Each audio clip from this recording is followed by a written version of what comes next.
নোয়াখালীর হাতিয়ায় শাপলা কলি প্রতীকে ভোট দেওয়ার জেরে ৩২ বছর বয়সী এক নারীকে ধর্ষণ ও শারীরিক নির্যাতনের অভিযোগ উঠেছে। শনিবার বিকেলে চিকিৎসার জন্য নোয়াখালী জেনারেল হাসপাতালে এসে এই অভিযোগ করেন ভুক্তভোগী।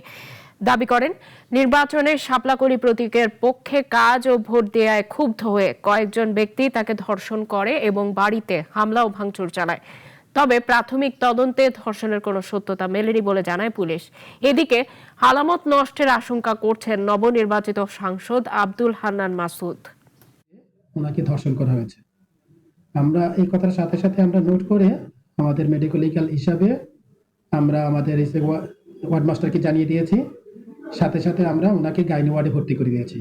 গাইনি ওয়ার্ডে ভর্তি করার উদ্দেশ্য হলো ওনাকে মেডিকেল এক্সামিনেশন করে আমাকে এটা কনফার্ম করতে হবে, তাহলে সেটা আমরা আপনাকে সঠিক তথ্য দিতে পারবো। উনি যার বিরুদ্ধে অভিযোগ দিচ্ছেন, তো সেই সময় আমরা ওই একই হাসপাতালের খতিয়ানে দেখা যায় যে উনি সেই সময় চিকিৎসাধীন ছিলেন হাসপাতালে, যার ঘটনাস্থল থেকে প্রায় 1.5 থেকে 2 ঘন্টা দূরে।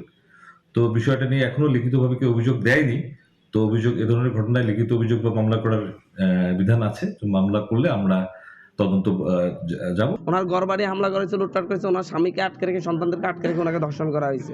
সুতরাং ওনার এটা তো হচ্ছে হসপিটালের মেডিকেল টিম কাজ করার কথা ছিল, পুলিশ এসে ওনার জবানবন্দি নেওয়ার কথা ছিল। এখন পর্যন্ত পুলিশ জবানবন্দি নেয় নাই। এসপিকে আপনাদের সামনে ফোন দিলাম, উনি মনে হয় যেন বিষয়টা জানান নাই, ধরনের একটা ভাব নিচ্ছেন। এবং হচ্ছে আপনাদের হসপিটাল তত্ত্বাবধায়ককে আমি হসপিটালে এসে পাচ্ছি না, আমি বারবার এখান থেকে ফোন দেওয়া হয়েছে, ওনার ফোন বন্ধ করে বসে আছেন।